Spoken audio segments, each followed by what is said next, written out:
Olá, você sabe o que é pátrio poder? É uma expressão antiga que agora é chamada de poder familiar. E o que isso significa? O poder familiar ou poder paternal são os direitos e deveres dos pais sobre os filhos. E este poder pode ser perdido ou retirado de algum pai ou mãe? Vamos explicar tudo e vamos começar pela legislação. Veja o quadro Olha o Direito aí.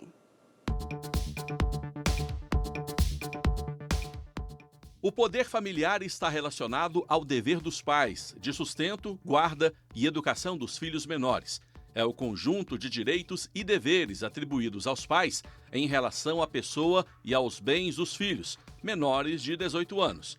Expressão do Código Civil de 1916, que considerava que o poder era exercido exclusivamente pelo pai.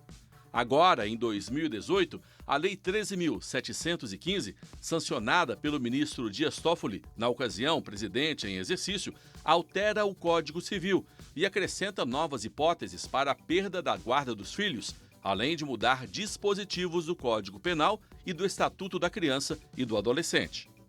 E para discutir o assunto estão comigo no estúdio João Paulo de Sanches, advogado e especialista em direito de família, e Elias Abdala, psiquiatra e psicanalista. Sejam bem-vindos ao fórum, muito obrigada pela presença de vocês. Bom, no início do programa a gente já chamou a atenção para a diferença entre as nomenclaturas. A gente sabe que tiveram muitas mudanças, mas qual a principal mudança, João? Jordana, antigamente chamava-se o pátrio poder, naquele poder que era incumbido tão somente ao pai, ao homem, ao chefe da família. Isso é fruto de um modelo familiar que a gente ainda encontra resquício hoje em dia na sociedade, onde o homem podia tudo, a mulher era subjugada, estava sob as ordens do seu marido, e os filhos estavam ainda num nível mais abaixo, né, ainda, ou seja, o chefe da família podia tudo, ele que gerenciava a família. Esse era o pátrio poder que estava no Código Civil de 1916 e que veio a ser extinto, e essa expressão pátrio poder não se utiliza mais e veio a ser substituída pelo poder familiar, que iguala o poder parental entre o homem e a mulher. Ou seja, hoje esse poder familiar é exercido tanto pelo pai quanto pela mãe de maneira igualitária. Bom, o ministro Dias Toffoli, em exercício na presidência, ele sancionou, né, essa legislação e ele disse o seguinte, que nada mais natural do que retirar o poder familiar daqueles que se mostram inaptos a exercer esse poder, que é o poder familiar. Agora, doutor Elias, existe uma diferença muito grande entre aptidão e realmente fazer mal a uma criança, a um filho, né? Com certeza, mesmo porque uma aptidão, ela pode ser desenvolvida, ela pode ser alcançada. Na verdade, quando se pensa nessa proteção da criança, retirando o poder familiar do pai ou da mãe, é muito mais do que a falta de aptidão deles, mas sim o risco e o comportamento violento, físico, moral, etc., que os dois ou um dos dois venha a cometer em relação ao filho. Quais são os pontos, João, que são realmente considerados para que a pessoa, os pais, possam vir a perder esse poder familiar? Vamos lá. O poder familiar é um poder-dever, é um conjunto de obrigações que cabe a ambos os genitores na gerência da vida dos filhos. Devem gerir sobre o sustento, sobre a guarda, o desenvolvimento regular da sua prole, né? A legislação traz as hipóteses de suspensão desse poder quando algum desses genitores abusa desse poder, como, por exemplo, não guardando os bens em nome já de sua prole devidamente, o juiz pode suspender como um sinal de alerta a esses genitores. E há as hipóteses de perda do poder familiar, que são as hipóteses mais graves, castigos imoderados, abandono, violência física, e agora, com a nova lei recente, de setembro agora de 2018, há também as hipóteses de perda do poder familiar quando um desses genitores pratica um crime doloso contra ou este outro genitor que também detém o mesmo poder familiar, ou contra a sua prole, contra os filhos, contra os descendentes, ou também com relação àquelas pessoas que estão sob tutela ou curatela. Essas são as hipóteses trazidas pela nova lei e que já abarcavam algumas hipóteses do Código Civil, né? São situações drásticas, elas precisam de decisão judicial e de enfrentamento por um juiz daquelas questões que foram trazidas à tona num processo judicial. Bom, são situações drásticas, é claro que a gente não quer que chegue a esse ponto, né? E por isso eu te pergunto, doutor Elias, é possível detectar isso antes? É possível prevenir de alguma forma? Veja, na verdade, isso não se passa da noite para o dia, né? Na verdade, para chegar nesse ponto drástico, é um processo que já vem dando seus sinais. Então, eu penso que é muito mais uma atitude de atenção ao que está se passando dentro do próprio seio familiar. É muito comum nós ouvirmos notícias de esposas que são maltratadas, violentadas e que continuam com seus parceiros, não denunciam, não buscam. Então, é importante ter essa atenção voltada para uma convivência saudável. Para mim, chegar nessa questão, nesse ponto tão drástico, é tão somente uma consequência de uma desatenção, uma desvalorização de um processo gradativo de desrespeito ao longo do tempo. Você citou, por exemplo, uma mulher que é violentada ou maltratada. Essa violência psicológica, aí eu pergunto para o doutor João, ela também é prevista em lei em relação à criança? Do ponto de vista do direito de família, Jordana, nós temos um princípio basilar que visa preservar todos os interesses da criança e do adolescente. Então, em toda e qualquer situação familiar, e a nova lei traz essa concepção da violência doméstica no âmbito familiar, deve-se proteger e se tutelar os interesses desses dos mais frágeis, dos mais vulneráveis, que são as crianças e os adolescentes. Mas a lei traz especificamente os crimes dolosos praticados de conotação sexual, homicídio, feminicídio, né, estupro, todas essas vertentes criminosas praticadas dolosamente contra esse outro detentor do poder familiar ou contra as crianças serão punidos agora também com a perda, a decretação judicial da perda do poder familiar. Mas o intuito da norma, o intuito da lei, sem sombra de dúvida, é preservar essa paz no ambiente familiar. E é importante a gente deixar claro que essa legislação é de pai e mãe para filho, né? Perfeito. Porque a gente falou em violência psicológica ou física do pai para a mãe, né, em relação ao casal, mas essa legislação ela é focada nesse viés, é pai para filho? Não, ela ou pode não? ela pode ser praticada são dois os detentores do poder familiar. Os genitores, o poder familiar decorre do simples fato de ser pai ou de ser mãe. Sim. Então, ele pode ser praticado pelo pai contra a mãe, ou da mãe contra o pai, ou de um destes ou de ambos contra os filhos, contra a sua prole. Mas a questão psicológica ela é muito mais abordada no ponto de vista da lei da Maria da Penha, a violência psicológica que as mulheres geralmente sofrem. E quanto às crianças, ela é tratada do ponto de vista da alienação parental, da Lei 12.318, que vai abarcar uma série de condutas das chamadas implantações de falsas memórias na mente das crianças, para denegrir a imagem do outro genitor. É porque ambas acontecem, mesmo que seja abarcada pela Lei Maria da Penha, mesmo que seja uma questão de alienação parental ou diretamente em relação ao filho, né? Você é burro, você não estuda, você não vai seguir na vida, não presta para nada. Então, a gente sabe que isso existe, é realidade. Pode ser que as pessoas não conversem muito a respeito. Aí eu pergunto para você, doutor Elias, a violência psicológica, muitas vezes, ela causa danos tão sérios e tão graves quanto a violência física? Sim, em alguns casos, mais graves até do que a própria violência física, né? Porque, sobretudo no início da vida de uma pessoa, porque o núcleo da personalidade de uma pessoa se forma nos primeiros anos, nos 2 primeiros anos, sobretudo. Então, fica esse registro que vai influenciar na personalidade como um todo do futuro adulto. Então, dependendo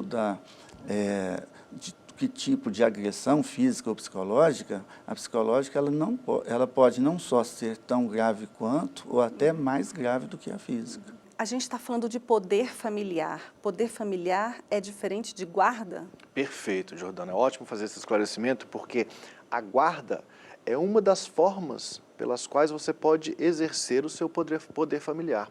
Quanto ao poder familiar, os pais não podem renunciar a esse poder.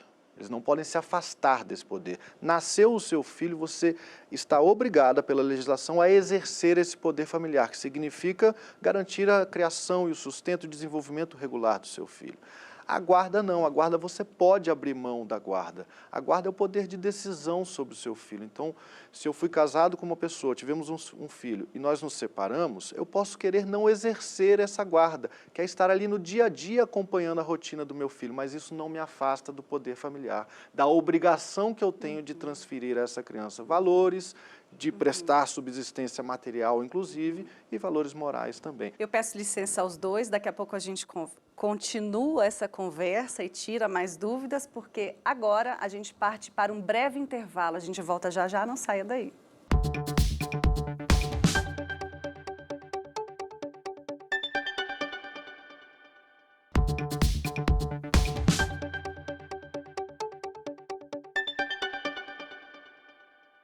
Voltamos com o fórum que hoje fala sobre o poder familiar e o que acontece quando os direitos das crianças e adolescentes são desrespeitados pelos pais ou tutores. Nós já discutimos no primeiro bloco as recentes modificações e agora vamos falar também sobre outras questões. A gente explicou a diferença entre guarda e tutela. Na verdade, entre guarda e poder familiar. Agora, eu quero saber qual a diferença entre tutela, curatela, são termos que a gente não está acostumado, né, doutor João? Perfeito, Jordana. A tutela ela é aplicada àquelas crianças, àqueles menores incapazes que não têm mais os pais ou que os pais, porventura, estejam até afastados do seu poder familiar por uma decisão judicial. Alguém precisa gerir a vida desses menores e aí é geralmente nomeado um tutor que tenha laços de afinidade, de afeto, preferencialmente de afinidade, que conheça a rotina dessas crianças para gerir a vida delas. A curatela é na hipótese dos maiores, aquele que foi acometido por uma doença, está incapacitado para alguma atividade, para o exercício dos seus direitos civis, e aí o juiz nomeia um curador, que vai também gerir a vida desse maior. E a nova lei abarca essas hipóteses também. Os tutelados ou os curatelados, os menores ou os incapazes já maiores, né, se porventura esse tutor ou esse curador pratica um crime doloso contra essas pessoas, o tutelado ou o curatelado, ele também perderá esse poder familiar do qual está investido. É porque quando a gente pensa em poder familiar, a gente pensa só em pai e mãe, né? Perfeito. No máximo em avó, avô, ou tio ou tia. E aí, doutor Elias, eu queria falar um pouquinho com o senhor sobre a referência, né? A gente acha que a criança, ela realmente só vai ter uma vida idônea, uma vida saudável, se ela tiver sobre a guarda, não, o poder familiar dos pais, né? Fala um pouquinho sobre a importância da gente entender que essa referência pode ser outra também. Sim, é muito importante a estrutura familiar, mas desde que a criança possa conviver, crescer dentro de um ambiente saudável, né? Então, entre você ter a permanência do pai biológico, genitor, a mãe genitora dentro com seus filhos e, ao mesmo tempo, um comportamento violento, agressivo, e numa segunda situação, onde esses mesmos filhos tenham outras referências paternas e maternas dentro de um ambiente mais saudável, a segunda opção é mais desejável. Então, é muito importante a criança ter esses referenciais que não seria melhor que fosse, mas não necessariamente os genitores. Então, eu penso que é importante ver os dois lados da moeda de cada uma dessas duas situações, para ver o que seria mais adequado e saudável para as crianças. E nessa situação, se me permite, Jordana, complementando o que foi muito bem colocado pelo doutor Elias, a gente tem uma figura aí que tem sido muito difamada e degradada, que é a figura do padrasto e da madrasta, que chegam, no mais das vezes, nessas novas recomposições familiares, para dar amor, para dar afeto, para dar cuidado, para conquistar essas crianças sobre as quais vão viver em conjunto, ou com as quais vão viver em conjunto. E é preciso a gente difundir que há casos óbvios, são exceções em que padrastos e madrastas praticam coisas ruins, praticam crimes contra essas crianças, abusos de toda sorte, principalmente nas famílias de mais baixa renda, né?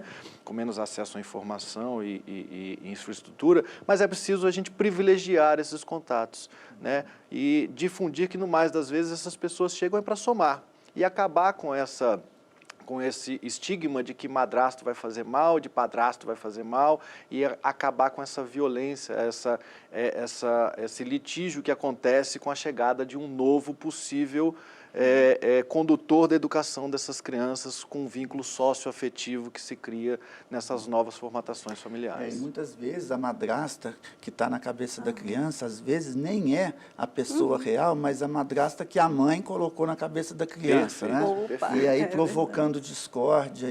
Então, isso é muito importante também. O né, contrário também, né? Doutor João, aproveitando, qual é a responsabilidade da madrasta e do padrasto? Interessante a sua pergunta. Depende do nível de afetividade que se vai criar nesta relação que vai se desenvolver entre esse padrasto, essa madrasta e uma criança, né? É possível, inclusive, o reconhecimento desta paternidade que se chama agora paternidade socioafetiva. Não há um vínculo biológico, mas, vamos supor, o padrasto entrou naquela vida, naquela composição familiar de uma mãe solteira ou divorciada com uma criança, e esse padrasto passa a desenvolver uma função parental, de pai desta criança também. Nunca substituindo a figura paterna, são funções diferentes, mas ele pode assumir responsabilidade de criar vínculos. Esses vínculos podem ser, inclusive, registrados em cartório, na certidão de nascimento dessa criança, como uma filiação, altera-se o estado de filiação, a partir de um surgimento de um vínculo socioafetivo, de um dever de cuidado que este padrasto começa a desenvolver para com essa criança. Isso é lindo, isso é uma modernidade, isso leva ao que nós chamamos da multiparentalidade. É possível uma criança hoje ter mais de um vínculo parental, ou mais de 2 vínculos parentais, não só o do pai e da mãe biológico, mas também o socioafetivo. O padrasto ou a madrasta que, de fato, exercer algo nocivo, uma atitude nociva para essa criança, ele também pode ser punido? Será punido, não tenha dúvida disso. Por aquele princípio que lhe falei há pouco, né, da preservação do melhor interesse da criança e do adolescente, o padrasto e a madrasta que praticar alguma coisa contra esses menores certamente será punido. Bom, no caso de perda do poder familiar, seja em qualquer hipótese, como é que acontece essa perda do poder? A criança é ouvida, os pais são ouvidos, como é que funciona? A perda do poder familiar ou até a suspensão, que é uma medida menos gravosa, elas dependem de uma decisão judicial, portanto, de um processo judicial, onde vai ser instalado o contraditório, onde vão se realizar perícias, as crianças sim podem ser ouvidas, os adolescentes também, existe o chamado depoimento sem dano, né, porque para preservar aí as crianças, para não serem forçadas a nada. Há equipes de estudos psicossociais, formadas por psicólogos, né, e por assistentes sociais, que vão aferir essas condutas praticadas. Mas a lei em específico de que estamos a tratar, ela traz a conotação da condenação criminal. Então, uma vez esse pai, esse genitor, pai e mãe, esse genitor, ou esse tutor, ou esse curador condenado por um crime doloso praticado contra a sua prole ou contra este outro detentor do poder familiar, certamente na própria sentença penal condenatória já há possibilidade de decretação da perda do poder familiar. E há retorno? Pode haver retorno? Não, uma vez é irreversível. perdido, é irreversível. Então, no caso da suspensão, é muito importante trabalhar essa questão psíquica, né? Não, com certeza, porque, na verdade, embora vai ser um momento bastante difícil para os filhos, porque é um momento de transição, né? Inicialmente uma perda das referências, para depois estabelecer novos contatos, novos vínculos, mas que, sem dúvida alguma, a médio e longo prazo, terá um efeito muito mais benéfico do que prejudicial, porque supostamente vai passar a conviver dentro de um clima mais saudável, psiquicamente. E agora, só para complementar a fala anterior minha e do doutor Elias, Jordana, para que não fique para o nosso telespectador uma impressão equivocada com relação aos padrastos e madrastas, os padrastos e madrastas não são detentores do poder familiar. Sim. Tá? Esse poder incumbe somente aos genitores. Eles poderão ser detentores de algumas responsabilidades, mas com base nesse vínculo socioafetivo que vão criar. Mesmo assumindo esse vínculo na certidão, em cartório, ele Não serão nunca vai ser detentores detentor do poder familiar, não. Bom, a gente já falou um pouco de alienação parental, mas eu queria entrar um pouquinho mais nesse assunto. Doutor Elias, a alienação parental, ela às vezes tem um limiar muito tênue para ser detectado, né? Vamos tentar citar um exemplo de alienação parental para que as pessoas realmente tenham em mente? A alienação parental, de uma forma geral, é praticada de uma forma bastante velada, né? Então, em muitos casos, ao invés de, por exemplo, a mãe chegar e falar diretamente para o filho, para a filha, olha, seu pai é assim, assim, assim. Ela pode, de forma diferente, chegar e colocar, olha, não, eu vou fazer isso para você, porque, afinal de contas, eu estou preocupado com você. Ou seja, sempre colocando de forma indireta que ela é mais amorosa do que...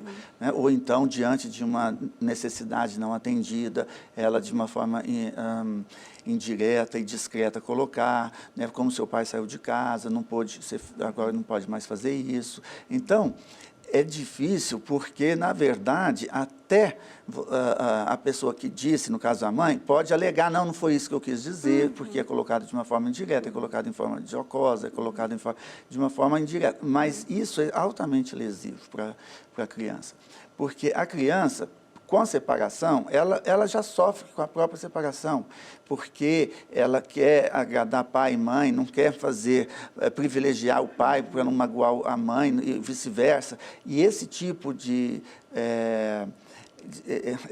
conversa vai plantando nela lentamente sentimentos muito ambivalentes em relação a pai e mãe, porque a mãe passa uma informação X, mas daí na hora que essa criança está com o pai, ela não percebe isso, ela percebe uma outra realidade, aí começa a não saber dela própria o que é. Então, a alienação parental é um jogo perverso que o pai e a mãe estabelecem com a criança, visando algum benefício, ainda que seja realizar algum tipo de vingança, que não considera a pessoa da criança. Né? Então, mesmo que haja esse discurso, eu não sabia, minha intenção não é essa, isso não é válido, né, doutor João? Assim, foi detectada a alienação parental, não adianta dizer que não sabia. Não, para os casos de alienação parental, o alienante, às vezes, ele acha que não está alienando. Né? Existe alienação parental também em vários graus, né? Tem as mais leves, nesse caso, de falar, mamãe é boba, mamãe é feia, papai é chato, papai não trabalha, são as leves. E tem as mais graves, aquela que, por exemplo, a mãe combina com o pai um horário para visitar as crianças, para ele conviver, melhor dizendo, com as crianças e vir estar com os filhos. E para os filhos ela diz outro horário. Então, e saem de casa. Aí o pai aparece, não tinha ninguém em casa, aí quando volta as crianças estão esperando o pai, mas no horário... Seu pai não veio, está vendo seu pai responsável e tudo, né? São criações e a melhor fala é essa que o doutor Elias nos coloca, que isso é uma perversidade sem tamanho. Mesmo que em grau leve. Mesmo que em grau leve. Não existe grau leve para isso. É uma perversidade, sem dúvida nenhuma. Bom, doutor Elias, muito obrigada pela sua presença aqui no fórum. Eu que agradeço o convite e estou sempre à disposição. Doutor João, também muito obrigada pelos esclarecimentos. Obrigado pela oportunidade. E eu agradeço também a você que assistiu ao Fórum de hoje. Para rever o programa, acesse aí tvjustiça.jus.br. Para falar com a gente, mande um e-mail, forum@stf.jus.br. E a TV Justiça está no YouTube. TV Justiça Oficial, acompanhe a gente lá. Tchau!